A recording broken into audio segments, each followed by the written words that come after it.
And we are live. This is Deacon Joseph Sweden. This is Hiram McKeenick. And this is Orthodox Apologetics Live. We were just talking about something now about the Ukrainian church. I want to follow up with that. Okay, so you said some documents were leaked. Yeah, I know this is not necessarily what we were going to talk about, but we have time.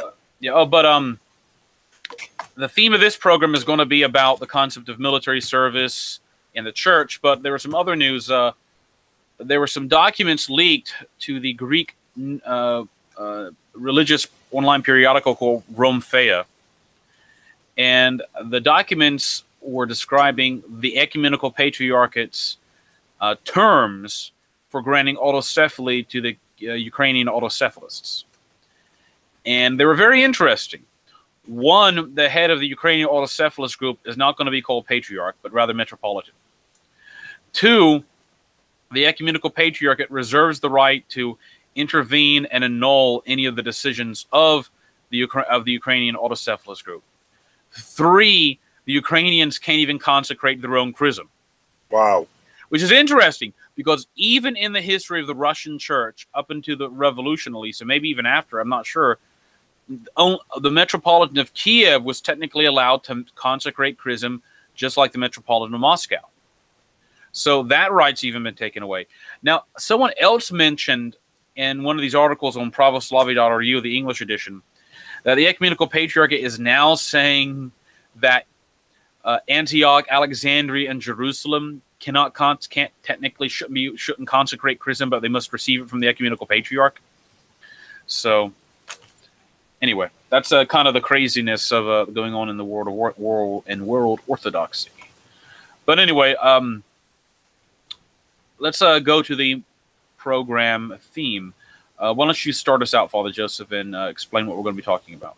Well, basically, when we ended our last show, one of the things that we kind of began to touch on, and basically time cut us off, was the idea that Christianity is by nature a pacifistic religion or a pacifistic faith, since Christianity is not a religion, but it's the truth. Well, it is a religion. I mean, the scripture does say religion. Well, yeah, it does say true religion. I just don't want to give the impression it's just one religion among many here. No, it is the only true religion. Everything else is a false religion.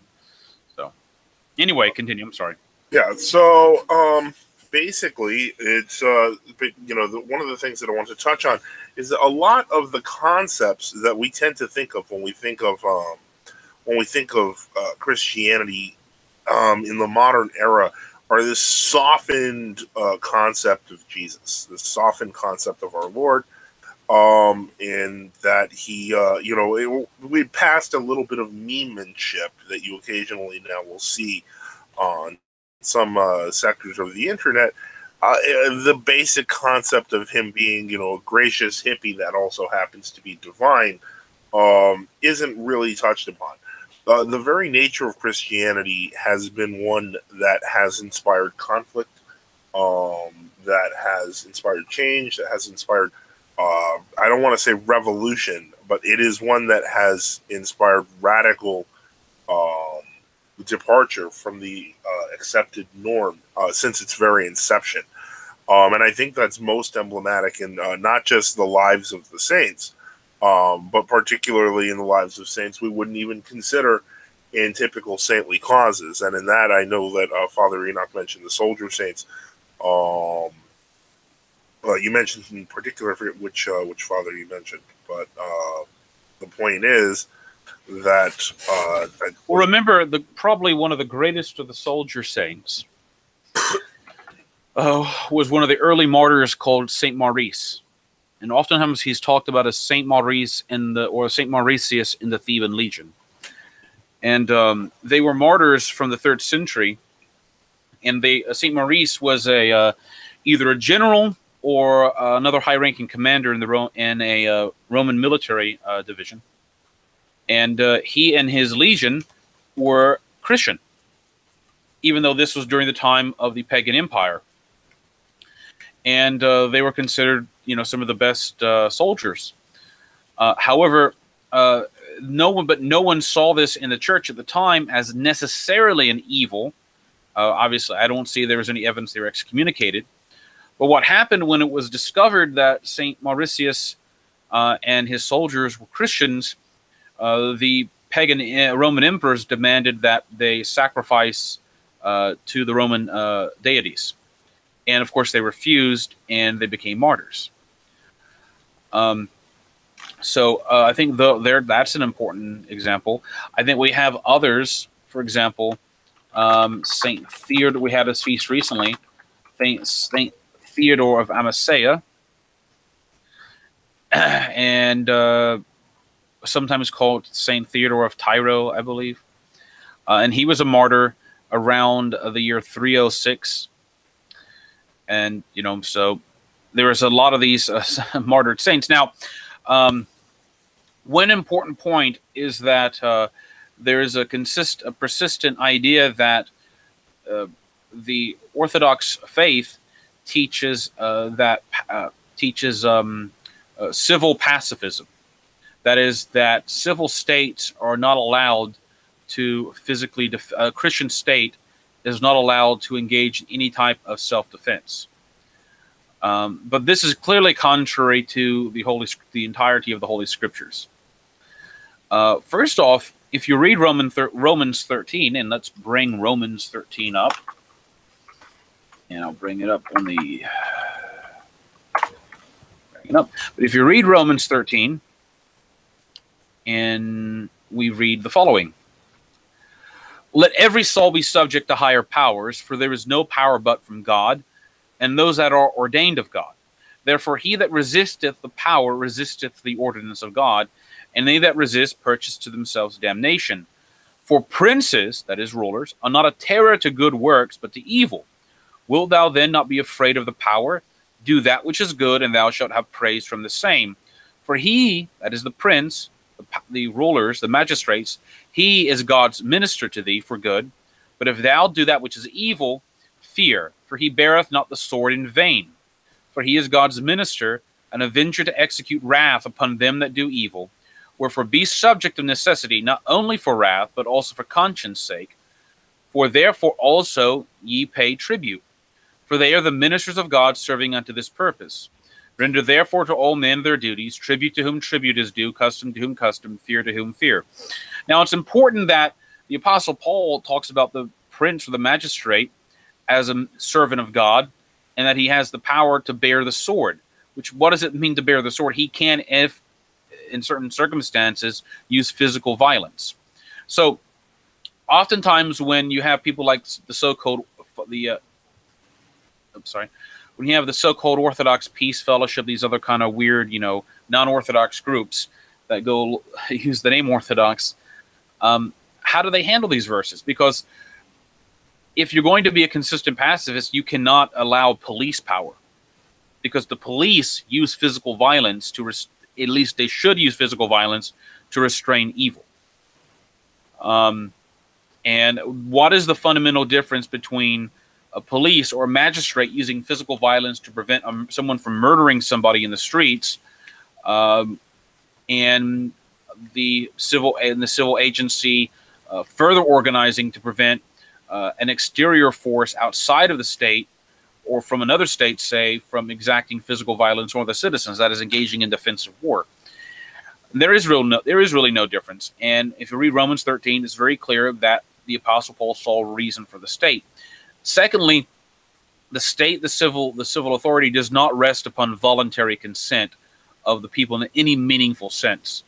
If you do not obey, you will find yourself in a bad situation. So that principle has been established, that physical violence can be used by the state in certain circumstances. If you read Canon 13 of St. Basil the Great, I have it right here before me, making sure this is the correct canon. Yep. Canon 13 of St. Basil the Great. St. Basil says, "Our fathers did not consider murders committed in the course of wars." Now he says murders, other translation says killings. Killings is a better translation. "Committed in the course of wars to be classifiable as murders at all. On the score, it seems to me, of allowing a pardon to men fighting in defense of sobriety and piety. Perhaps, though, it might seem advisable to refuse them communion for 3 years on the ground that they are not clean-handed. Now, notice, even in this canon that St. Basil writes, he's making an advice, kind of coming up with a new idea that perhaps, even though we didn't penance soldiers, we maybe should give them some sort of a penance. And if you read St. Nicodemus' interpretation, he says, by our fathers here, Basil the Great means St. Athanasius the Great and his followers. For St. Athanasius says in his epistle to Ammon that for one to slay enemies in war is lawful and praiseworthy. But St. Basil explains also the reason why the more ancient fathers permitted them to be pardoned, which is that those men who slay men in the course of war are fighting for the faith and for the maintenance of sobriety. For if once the barbarians and infidels should succeed in gaining the upper hand, neither piety will be left, since they disregard it and seek to establish their own wicked faith, and bad belief, nor sobriety and maintenance of honor, seeing that their victory would be followed by many instances of violation and ravishment of young women and young men. The saint goes on to add, however, on his own part, not a definite canon, not a definitive canon, but an advisory and indecisive suggestion that although these men who slay others in war were not considered murderers by the more ancient fathers, yet since their hands are not unstained by blood, it might perhaps be well for them to abstain from communion for 3 years solely as regards the mysteries, but not to be expelled, that is to say, from the church like other penitents. So it seems very evident from St. Basil's interpretation, from St. Athanasius, from St. Nicodemus's interpretation I just read, that the of just war is clearly allowable in Christian society. Now, and notice that they were talking at a time when they say our fathers that they weren't too far removed from the time before the Roman Empire had become Christianized. So even during that time, it was not considered necessarily ipso facto an evil for a Christian to be in the Roman legions. You see, the problem in the pre-Edict of Milan period about why there was some ambivalence by some fathers about allowing Christians to join the Roman army was because much of the practice in the Roman army revolved around, worship of the local deities. For example, the standard that this standard bearer would bear for a legion would oftentimes be associated with kind of like the genii, the genius, kind of the demi-deity or demigod of that legion. And so that was kind of part of the ambivalence. Also, if you read the life of St. Cyril Methodius, he is oftentimes called Constantine the Philosopher, we have a discussion that takes place, and I'm going to put it in the links for anybody who wants to read it, between St. Cyril and a group of Muslims. And in this debate, we have the following. St. Cyril is debating the Muslims about, the Christian faith, and the Muslims, are being defeated. So the life of St. Cyril says the following. Defeated by these words, they, that is the Muslims, turn to another matter, saying, as you say, O friend, but if Christ is your God, why do you not do as he commands? For in the Gospels it is written, pray for your enemies, do good to them that hate you and persecute you, and unto them that smite you turn your cheek. You are not like that, but on the contrary, you sharpen weapons against those who treat you in such a manner.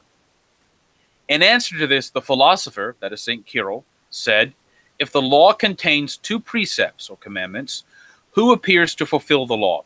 He who keeps one precept or both? They answered, obviously he who keeps both. The philosopher then said, God said, pray for them which despitefully use you. And he also said, greater love hath no man than this, that a man lay down his life for his friends. We do this for the sake of friends, lest their souls be captured together with their body. So it seems pretty, and tell me if you have any comments here, Father, but it seems pretty evident that at least in theory, the fathers saw nothing wrong with serving as a soldier, assuming, according as St. Basil the Great says, you were fighting in defense of sobriety and piety. Yeah, well, I think that that's definitely true whenever you're fighting in terms of defensive war, in terms of fighting to protect your homeland, etc. I mean, I don't think that that necessarily, it means that granted, a soldier doesn't have a choice in terms of offering qualified support. But, and again, we live in a unique age where we're not under a Christian power so much as we are under some sort of, oligarchic system. But that said, military service in itself is not inherently unchristian. I wouldn't say it's the ideal.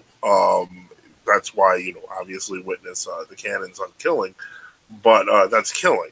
As opposed to the other advantages of military service, it's a given why many of the soldier saints became saints, and that's because of the fact that the discipline required to be a soldier is, in many ways, akin to the discipline required to have a martyric witness and to be a good Orthodox Christian. Now, notice again, that what we mean, what I would say when we say it's not ideal, that a war is not an ideal situation. No true Christian ruler would say, "Oh, great, wonderful, we're going to have to fight a war." All right, it's just like if somebody breaks into your house and they're going to murder your family, and you have to defend them, even to the point of killing the would-be murderer.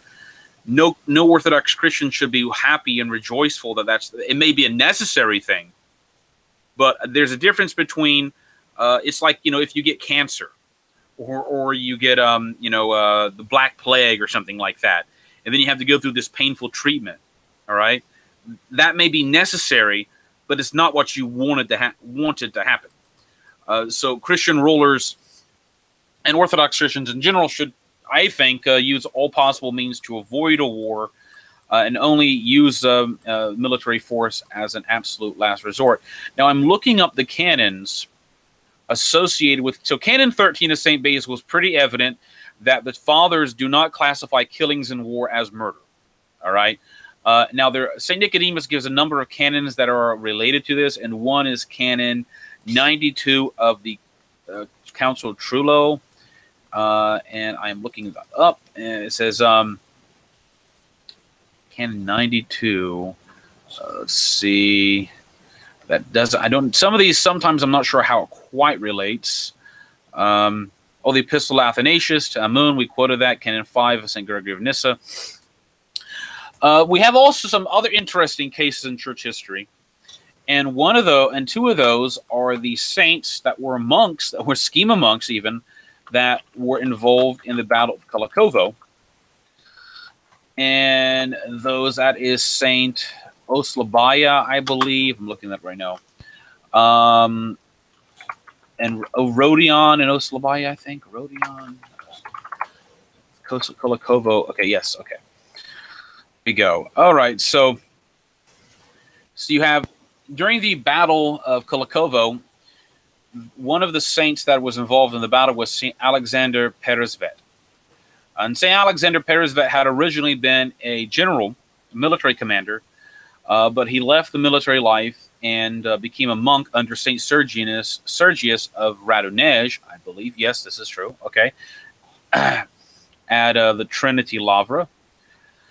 Another general, Rodion Oslabaya, also did the same. However, during the one of the Mongol invasions, they were asked to come and to at least accompany the army and fight. And actually, St. Sergius of Radonej, and something that can be considered extremely extraordinary, blessed them to go there and to engage in some sort of combat, which is extremely unusual, to say the least, if you're a monastic. All right. And they did. And there was a famous event that happened where Chelabey, who was kind of one of the Mongol champions, rode out in front of the Russian army, and he taunted the Russians about, would there be the Russians are cowards, would there be anybody willing to fight me in combat? And St. Alexander Peresvet took up the challenge, and they had a duel, with kind of lances, and they charged at each other. And St. Alexander slew Chelabey. Now, some Russian traditions say that St. Alexander actually never fell off his horse, even though he died also. and Saint Rodion also died in battle there. Now, of course, granted, that's a very unusual circumstance.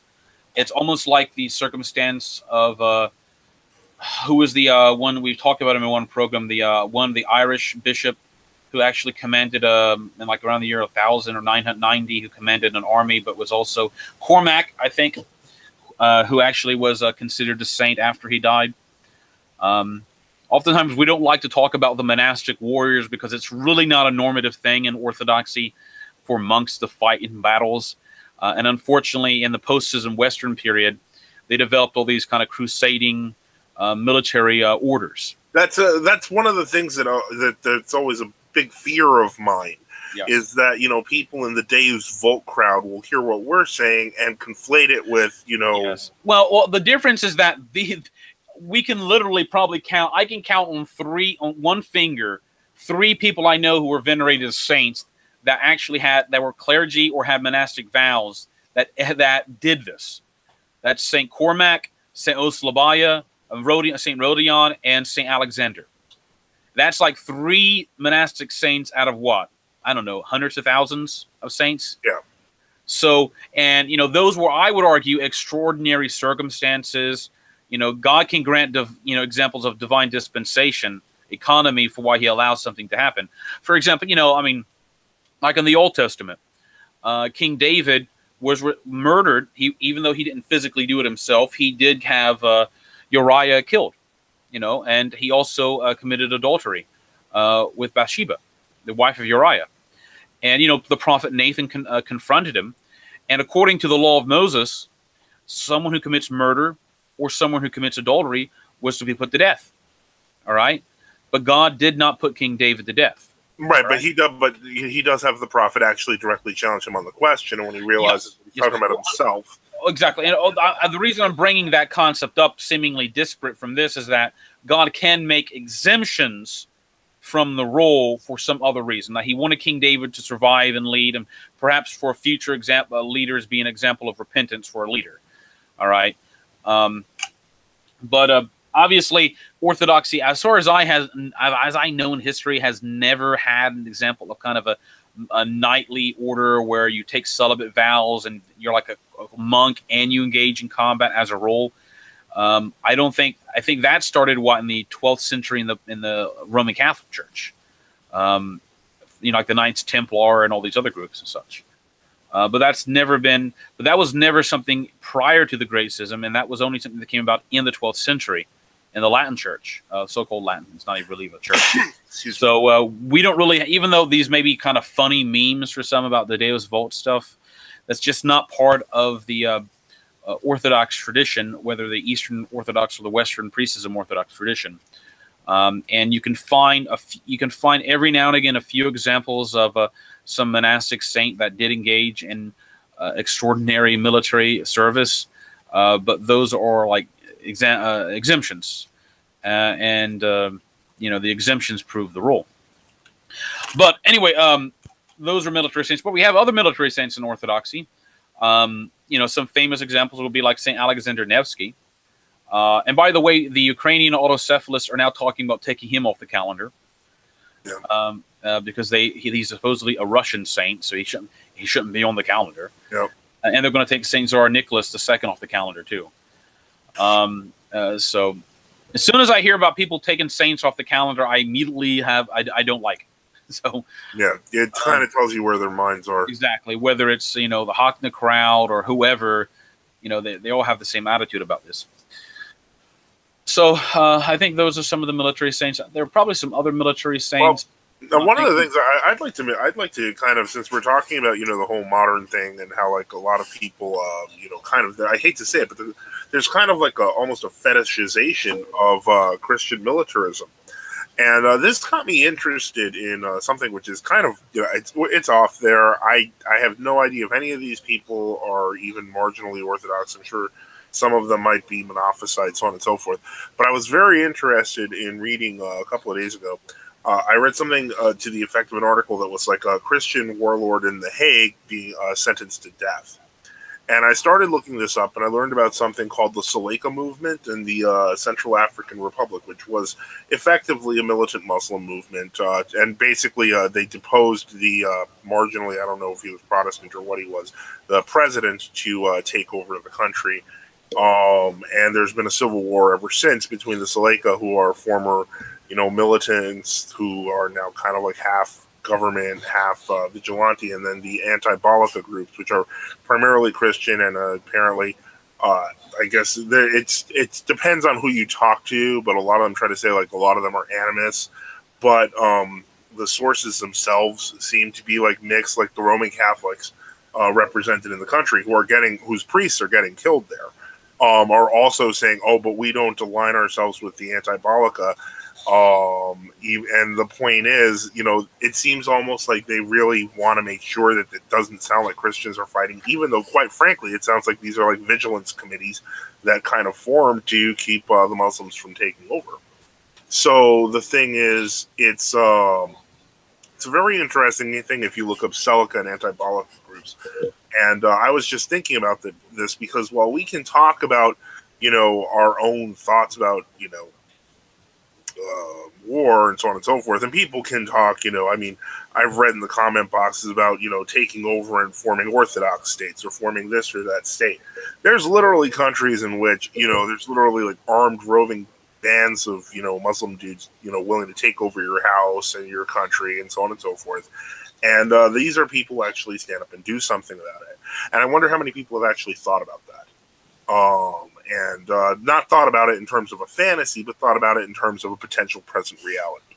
And it's something to consider, that this is something real in the world today. This isn't something that, from 20 years ago. This is stuff that you can see in the headlines if you know where to look. Just look up Central African Republic. Well, I think we should be careful when we talk about should there be like an uprising of Orthodox militants taking over.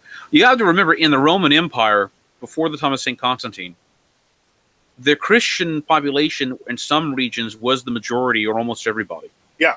Yet, despite this, the church leadership was resolutely against, even if we had high-ranking officials in the government, the military.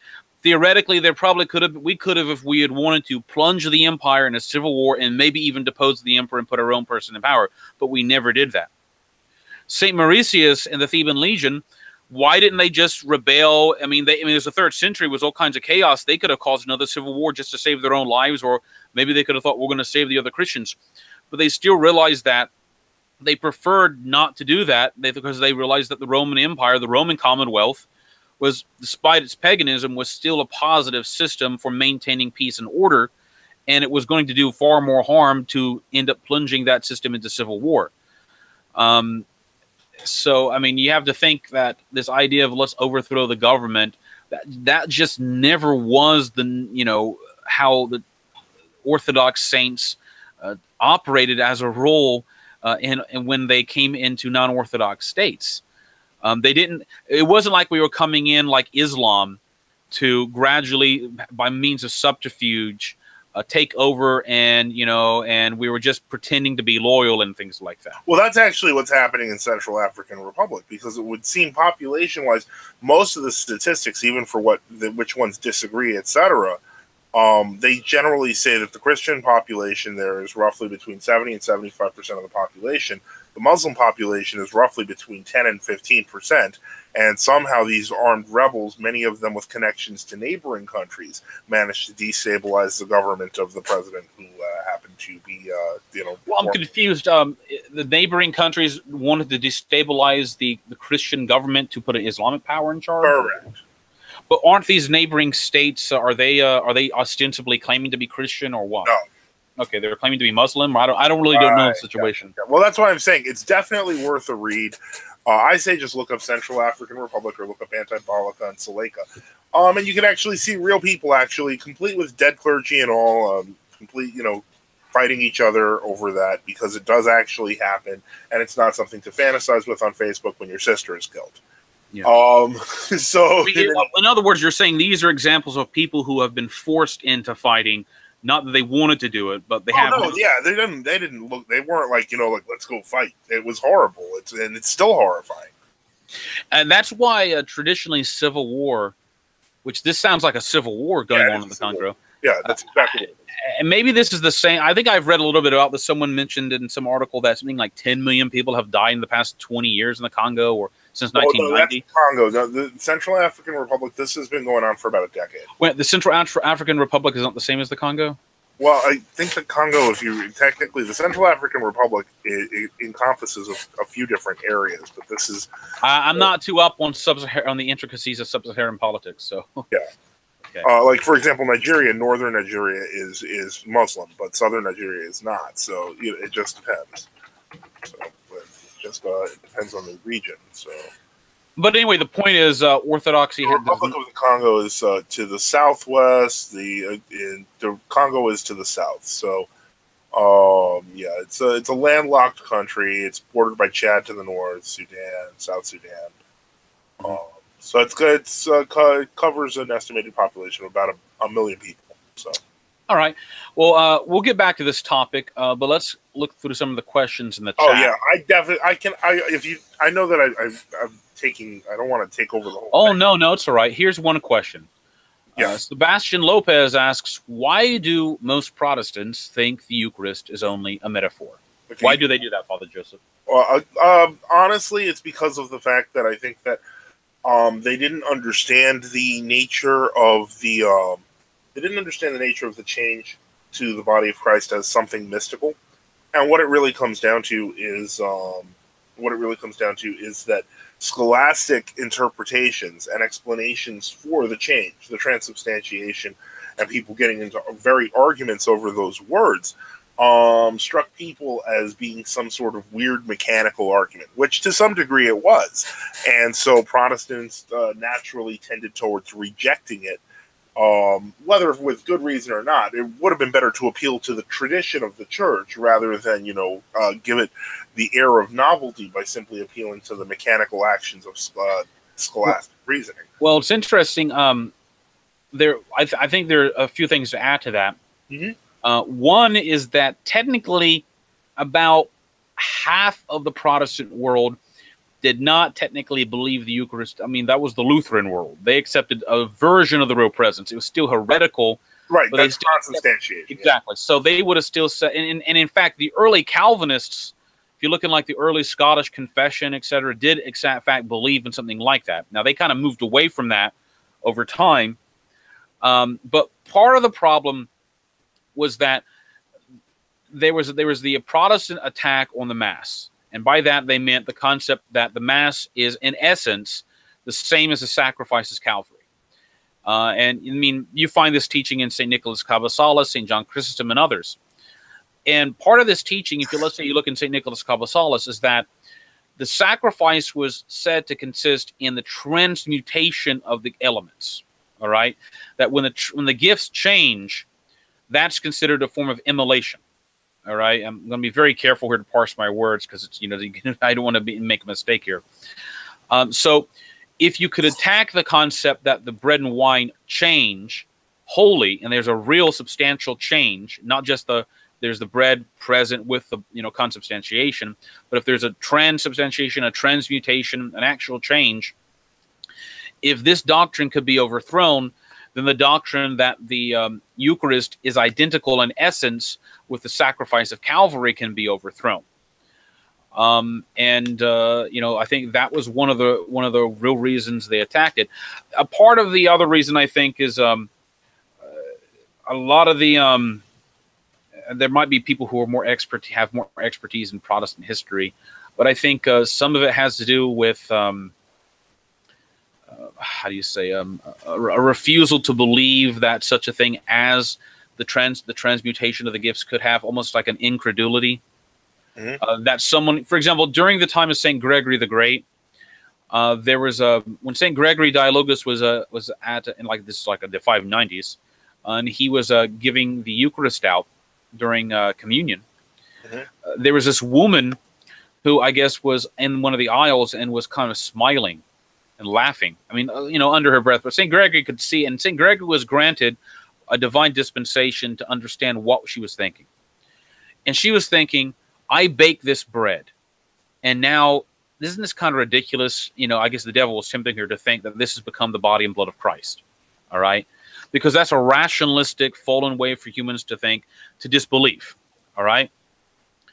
And St. Gregory went back to the altar. He put the paten down that had the pieces of the body on it, which was appeared to be bread in the form, and he prayed, and then he turned back and he came to the woman when she came up for communion, and it looked like a finger was there and an ear. All right, this is contained in the life of St. Gregory. She very quickly realized the mistake of her ways. So I think there was a certain attitude of, rationalism. When the Protestants kind of thought they were rebelling against scholasticism, they kind of went into even worse rationalistic ways of thinking. Yeah. And a lot of them were saying that how could the Eucharist be the body of Christ as in heaven? How therefore Christ would have multiple bodies? That seems to be impossible. What it really comes down to is scholasticism eating itself.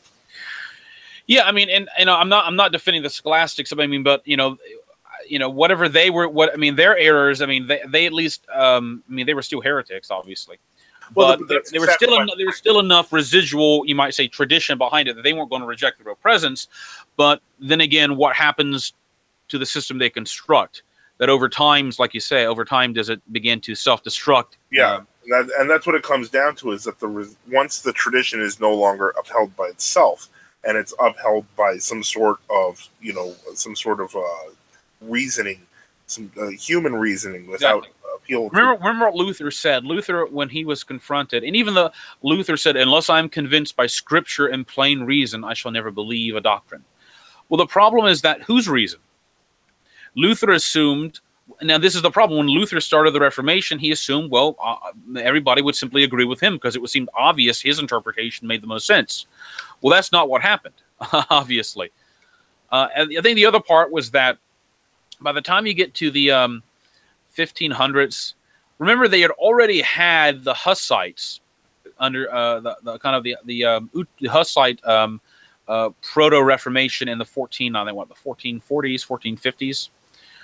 And the whole Czech areas. Yeah. And the Hussites had broken up into one group that believed in the real presence, another group that didn't. And then you had, originally going back further, you had John Wycliffe in the 1390s, who was an English Roman Catholic priest who kind of became a proto-Protestant. I think he became like an early nominalist or something like that. I can't quite remember. And I think he had some sort of view of the real presence that was like Lutheran. Anyway, I mean, a lot of them, I think their arguments simply amounted to, it's ridiculous to believe Christ could be present in many places. Because the Orthodox doctrine is that, if you read the Confession of Dositheus, I think in Article 18 or 17, I can't quite remember, explains that in each particle of the Eucharist is the whole Christ, body, blood, and soul, and divinity. How is this present? This is by the supernatural power of God. That's all we can acknowledge, that Christ is present and everything there. That human reasoning, all we can do by our definitions and our words is, one, by our definitions, the church makes these definitions through its teachers to, one, guard people from not going from heresy. So you don't go beyond this boundary, all right, to begin with. And two, to understand that it is a mystery, just like the incarnation's a mystery. We can talk about the incarnation and how Christ is one. St. John Damascene says he's a composite person. The Word, the divine Word, took human nature and united it to his divine nature in the hypostatic union. He has two natural energies, two natural wills, and two natures. We don't understand the mystery of the hypostatic union, but we confess it from the evidence of Scripture and the tradition. This explanation giving these explanations doesn't indicate we understand everything about the mystery, where we never will, but it doesn't mean we deny it. And I think St. Irenaeus of Lyon, in one of the passages in Against Heresies, compares the incarnation to the Eucharist, all right, and how they're both mysteries. And St. John Chrysostom talks about, I think in his commentary on Hebrews, going off memory, that the sacrifice of the Eucharist, of the liturgy, and the sacrifice of Calvary are identical in essence. In other words, the outward manifestation of them. For example, Christ no longer dies in a bloody fashion, as what St. John Chrysostom, St. Augustine, St. Nicholas, Cabbasalis, and others would say. But in a mystery, as St. Gregory the Great says in his dialogues, Christ does die again in the Eucharist in a mystery. What does that mean? We can give various explanations that the Eucharist is manifested there. We're brought to the altar. We're brought to the altar of the cross in Calvary. There are various ways this can be partially explained, but I don't believe human beings, even this is just my opinion, even the redeemed will never completely understand this great mystery, and it would be something to contemplate and to praise God for. Even the angels and the archangels and the celestial powers tremble when the Eucharist is celebrated. So if those great celestial powers tremble in fear, then certainly we shouldn't try to, act as if we know better. But again, why do they think it's a metaphor? I think Protestants have been cut off from tradition for so long a time. All they had was Roman Catholic tradition. I don't the explanations. In the Roman Catholic Church, to be honest, had no grace. So the Mass itself was just a show. They weren't receiving real sacraments. And it eventually began to be described in such mechanical terms that Protestants treated it almost like it was a magical incantation, which exactly. is exactly. And so now, and eventually, if you're living in a society where there is no real grace of the sacraments for what 1150, 1250, 13, for about 450 years, and you're just being repeated over and over again the same ceremonies which have no grace, that's going to have a profound spiritual effect on that population, and they're not going to be able to protect themselves from greater and greater demonic assaults. Plus, I mean, the Roman Catholic Church's authority by 1520 had been severely weakened. They had numerous times in which they had decade-long schisms between two people claiming to be pope. There was a new anti-pope every 50 years. It wasn't like the papal system was some inherent stable bulwark to begin with. No, it wasn't. And basically, remember, it was only around 1460 that the papacy finally suppressed one of the last of the anti-popes, and that was the whole Council of Florence strengthened. Right. That was actually that was actually in the questions, which is what one of those things that we were going. Okay, let's get to. Someone says. This is Danny Pipes. He actually asked a question, which I responded to on the Who Invented the Papacy earlier today. So he has questions, but his view is sometimes he holds his view that he held on the other video was basically based on the idea that the gradual estrangement theory versus the catastrophic theory of the schism, what happened with Hildebrand, so on and so forth, that it must be true. And basically, the argument for that is we're dealing with. There's a lot of must be true questions here, Danny, and I'm going to have to break them off here because the first one you have here. What do you make of those who claim Abegate's work is unscholarly and deeply inaccurate in many cases? Well, I would tell them that they probably haven't read Abegate, because I've actually looked at that work. I've looked at the footnotes to that work. I've followed them. You can follow all of the patristic footnotes to Abegate's work, or Father Vladimir as he died, and they're all there. So the claim that it's unscholarly, the claim that it's deeply, in all honesty, I've heard that from guys who have literally been doing apologetics for a year. They're parroting it off of another RC apologist who's parroting it off of another RC apologist, none of whom have read Abegate. So in all honesty, my guess is I would make very little of them. The next one, which is what Father Enoch was actually indirectly addressing, how would you understand St. Mark of Ephesus calling the Pope the vicar of Christ and not making any arguments against papal supremacy? Does this not reflect the mind of the Church, i.e. the Pope is supreme, but first must profess the Orthodox faith? No. As Father Enoch pointed out there, and sorry to cut you off, Father, I mean, we'll get to that in just a second with the whole papal schism that was occurring with Ferrara. But first off, the council's union sessions and negotiations were divided into 4 separate sessions for each of the premises that they wanted to debate. And in each of the first ones, St. Mark not only debated, but he answered for the Orthodox side, completely answering as well as he could, in many cases pointing to, forgeries, potential forgeries that we now know were actual forgeries, and saying that that was inaccurate. The Union Council, where papal supremacy was declared, and where the document of the Council of Florence that was signed on that, which would have been, that's Laetentur Caeli, he was not present and did not sign that. So no, that's not true.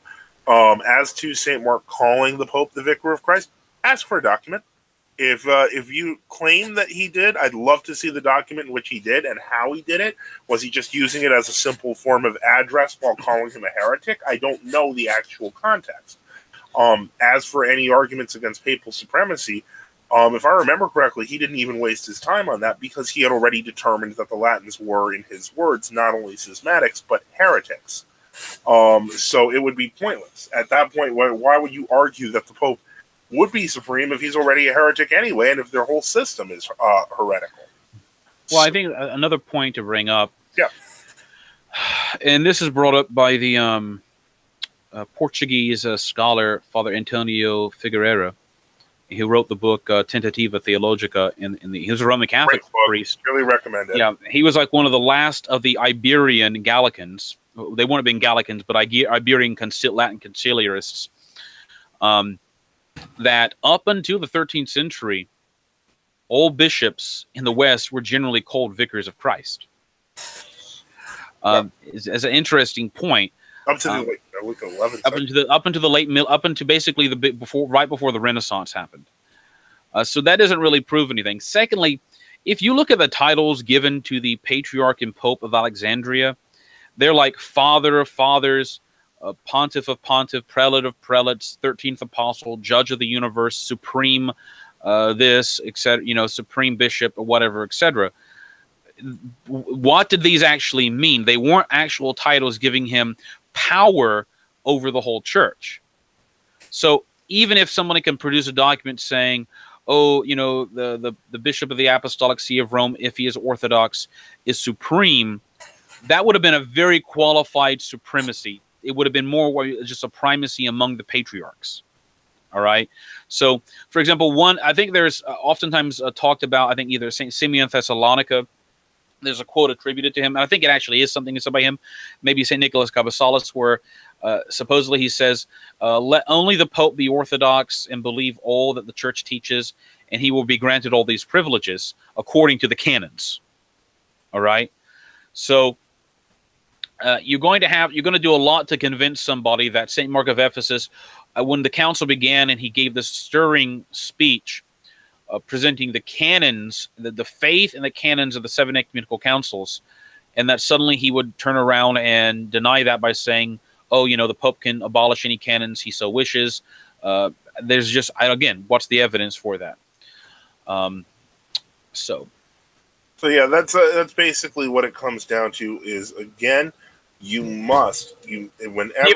give the quote, and then 2, what's the context? Right. And if they don't give you a quote, assume that they don't have one, because I've seen so much made-up stuff when dealing with Orthodox and apologetics. They don't know how to answer us, so they make up stuff. And that's what Protestants, by the way, did with Roman Catholics. But that's what they do to us, because, quite frankly, to us, they are Protestants, except it's with tradition. So the point is, let me see here.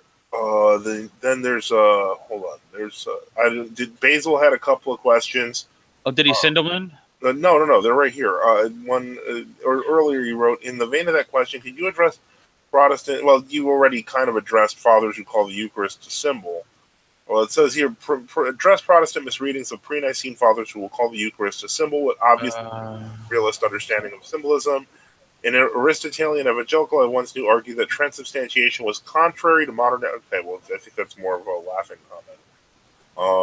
To moderate empiricism, so it must be rejected. Laugh out loud.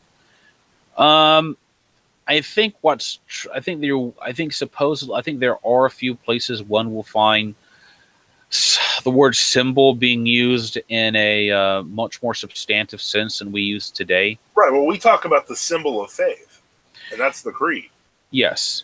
And we don't mean that that's not like not real. You know, I think the word symbol itself, it's a derivative of a Greek word, right? Yeah. And I think it means something like united or taking in, like almost like it's cognate with symbiosis, I believe. Symbol. Let me look up in Wiktionary. Okay, and here we have symbol. It's the obsolete form of symbol. It is from symbolus, obviously. That's the okay. Here's the Greek derivation. Symbolon. Okay, symbolon is from it's a noun. It can mean a sign or token by which one infers a thing, a pledge or pawn. I throw together, dash together, compare, correspond, tally, come to a conclusion. Ecclesiastical distinctive mark of a Christian. Are you there, Father? Yeah, no, I'm here. You'd have to give me the exact example in the pre-Nicene Fathers of the word being symbol being used in coordination with the Eucharist, because I'd actually have to examine it. I think maybe somewhere in Tertullian, but you know, I'm always suspicious of things in Tertullian. Yeah. Now keep in mind we've got 9 minutes left, so we're going to run through questions here. So okay. Yeah, definitely ask for the context. That's another great example, Basil. Atomic Lead writes that the lack of mechanical understanding where the words of consecration said by a priest enforces transubstantiation in the East prevent the concept of the Black Mass from developing, by which I mean the satanic parody of the liturgy. And then there was a question about Peter the Great doing Black Mass. We're not touching Peter the Great. I'm just not touching that. The question of the Black Mass, I think this is important to bring up that in the traditional Orthodox concept, if you do if you're going to try to do a Black Mass or a Black liturgy or whatever, you're in contradiction to the express wishes and quote unquote intention of the church and of the bishops and of the tradition. So you can say all the words you want, and even if even hypothetically, if a Satanist God ordained an Orthodox priest, right? But that's my point. It would never be a true liturgy if you tried to do a Black Mass. Well, I would think that I think the real question becomes, I mean, I hate to say this, but it becomes, what are they doing exactly? If they're trying to profane the Eucharist, it's very difficult to do in the first place because we receive the Eucharist by mouth. So you'd have to kind of sneak out with it and spit it out. No. What he's talking about is that there were occultists and Satanists. No, I know what a Black Mass is, Father. I'm simply saying that sometimes they steal the Eucharist for these sort of ceremonies as opposed to trying to confect it. Oh, okay, all right. And so my point is, for the ones where they're trying to confect it, obviously that's a really evil thing. But as for the idea, if they're actually trying to confect it themselves with, trying to gain some apostolic succession, as far as the church is concerned, there wouldn't even make sense. The concept is that supposedly, let's say an Orthodox priest secretly joins a satanic group and does a liturgy for them, but that would still not be a valid liturgy because a liturgy is done ultimately with the permission of the bishop. Right? Yeah. No, so it would still be invalid. Exactly. It would be like if he did it with grape juice. Just because he's a quote unquote priest doesn't mean that it's a valid. And this is why in the Papist tradition, a false tradition, they have the idea developed among them that a priest you could depose a priest, and he could still theoretically do a valid liturgy. It might be illegal, it might be wrong and sinful, but it's like he has God over a barrel, so to speak, where there's no choice. As long as he says the words, there's nothing that can be done about it. And part of this came about because, remember, in the 12th century after the schism, a number of debates began to happen in the 12th and then in the 13th century, especially in France, over the moment of consecration. Yeah. There was the kind of older tradition that was being enforced by Peter Cantor and Peter Mendicator. They were kind of this French school. And they were saying that we don't know exactly when the transformation happens. It happens sometime between the finishing of the words and the end of the canon. Or maybe by the time of the prayer supplices, Te Rogamus and such. Right. And then there were those who said, no, the complete transformation happens after each word over the bread and over the wine, and then there's all kinds of theological problems that were generated because of that, because of like dual consecration theory and such, And the other part is that once in the West, they began to drop things like the altar veil, which was suspended from the old ciboriums, because it used to be no one saw what was going on during the canon, because a red or a white veil would have been pulled across the sanctuary, and you didn't know what was happening. Besides, you didn't know what was happening because the priest's back was turned to you. Again, these concepts could not have occurred, I think, until you begin to get to the high scholastic period, and that's just another problem. And I think a lot of these debates happen for spiritual reasons because there was no grace left. Yeah, no, I agree. And they were simply now just thinking about the abstract concepts without actually experiencing the grace. Okay, we have any two other questions left, and they're Basil's. One, are the writings from the traditionalist Orthodox Studies Center reliable? I've enjoyed a good bit of them. I'll go with your opinion, Father. I think a lot of them are. I wouldn't uncritically take everything. The patristic stuff is really good. Yeah, I think they did some translations. I think they did a translation of the 40 homilies of St. Gregory on the Book of Ezekiel. And the Vergatinos, yeah, they've done some good translations. Some of the stuff that they've written on their own is mostly good. I'd say like 90%, but it's really dry, and a lot of other old calendarists are always like, and they don't really do a lot of apologetics. They really frown upon apologetics. That's one thing I don't like about them. Yeah, well, I know, but they sometimes say some things that are kind of wacky as well. They have no love for the Western right, but they've actually lied about it before. Literally lied about it. No, I know they have actually lied about it. Oh, I'm saying in the books, in their published books, they've they lied about it. Yeah, they've said some pretty awful stuff. Yeah. But I mean, in general, it's not bad. Like all things, you have to read it and compare it with the fathers. Yeah, exactly. And then last question here. It's a fun question. What are your thoughts on C.S. Lewis and his writings? He's an interesting writer.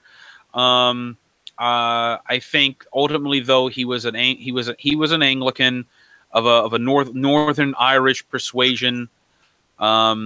He was actually a conservative modernist, kind of leaning towards going away from modernism the older he got. But he still wasn't orthodox, even though he kind of liked orthodoxy. He's just an eclectic type writer. Maybe I think you can probably find some good things in his books and such. But again, like reading old kind of non-orthodox writers, you just can't uncritically read their works. And that's just the best advice. And I would say if you have the chance between reading the fathers and contemporary writers, or reading Lewis, reading contemporary Orthodox saints and the older church fathers, always read the fathers. You may have to read some Lewis just to understand how to discuss things with people, especially Protestants. Well, it kind of goes back even to the whole secular music question. Again, it's like C.S. Lewis, for all intents and purposes, if we, outside of his theological writings, for the most part, he's famous for being a fantasy writer. And the point is, yes, there's some Christian allegory in it. One can say the same thing about Tolkien. But the point is, you're really reading stories about magical witches and elves and orcs and stuff like that. Yes. I like Spider-Man. My point is, you don't make a theology of it, though. Exactly. I don't consider it. I consider C.S. Lewis, Tolkien, and basically Tolkien, not Tolkien. I've heard Tolkien. I always used to say Tolkien, and I heard people start saying Tolkien after the movies came out. I've never heard it pronounced Tolkien. Like that. Same thing. Love the stuff. I also love the Secret Wars series. I happen to love a lot of stuff that DC puts out. I just don't consider any of it Christianity. No, I should make a point. I know that we brought this up again about the whole music stuff. I just like to point out that you do have that the organ, while it was never used in church, especially in the Byzantine Empire, the organ was in fact used in the imperial court during the acclamations for the emperor. I don't know why, but the Byzantines you ever seen the old bowl games where they would have the guy playing the organ during the baseball game? They had that same type of, that came from the tradition in the hippodrome in the Byzantine Empire. I'm not kidding. They actually had a guy playing, and then when the emperor would come out of his box, they'd be playing. Yeah, it's coming out like that. Well, they'd have some chants accompany to it and things. Now, what is true is that, and I know we're going a few minutes over, but in the later medieval period, every now and again, you did have some saint that did play a harp, but the harp was mainly used for, they didn't use it for church services, but if they wanted to teach people musical principles, like scales and things like that. They would pluck different strings on the harp, to just get them to able to learn how to sing the notes correctly, and then like they would tuning forks. Yeah, I guess it's like if somebody were to, hypothetically were to use a MIDI file with the noises, or learning Gregorian or Byzantine chant, but then obviously when you're in church, you're not playing that MIDI file of those keys. That just helped you, stay on the correct notes and such, But that's more of a kind of a supplement to learning chant, and then later, when you're in church, you only do the a cappella and such, But I think we got one other question. Thoughts on the Orthodox Study Bible? Some of it's good, but I don't really see the greatness in it. I mean, someone gave me an edition of it a few years ago, and because the Old Testament had just come out, their Old Testament edition. And I thought the Old Testament was all right. I mean, just translation, because it seemed very similar to like the Lancelot Breton in many places. And that's the thing. It's not bad. But I think what we're generally talking about are the notes of it. And the notes are I would say they're really okay for a beginner. They're not. I mean, I don't think any of them are. There's no heresy in them, but it's a little watered down. I've heard a few people. I knew one priest who criticized some of the notes in it, but because there was some sort of ambiguity. But we weren't really sure if that was due because it was actually trying to ambiguously insert something in there, or they weren't that specific about their discussion, My guess. So again, the thing is, what I would actually suggest is something very much different. If you want to look at the Orthodox Study Bible, okay, all right. But especially when you get to they have articles inserted in there. Yeah. I take those articles, you need to compare those with the Fathers. I mean, that's much different. Other thing is that there's something called the patristic commentary on the Scriptures, I believe. Yeah. It's like in 30 or like 50 or 60 volumes. And what they do is they take all the different patristic resources that commented on a scripture passage, and that they could find. They went a lot more, and they kind of, like you have like a Genesis 1:1, and they'll give like 12 fathers, and you can, and I would see if you could gradually buy volumes of that. You could probably find used volumes on Amazon for like $10 a piece, And then there's St. Jerome. I think he wrote commentaries on the scriptures too. Yeah. So, one thing there's a few different versions of that, like I think like one thing I'm looking here is an Ancient Christian Commentary on Scripture. I think that's what I'm thinking of. Yeah. And another one is especially with the New Testament, it doesn't even matter what Bible you have. Use the Gospel for that was done by the Blessed Theophilact's commentary on the Gospel. Now the one problem you would have with the Ancient Christian Commentary series is that they'll give Origen and Tertullian, and they'll give like Theodore Mopsuestia, and that's kind of problematic to say the least.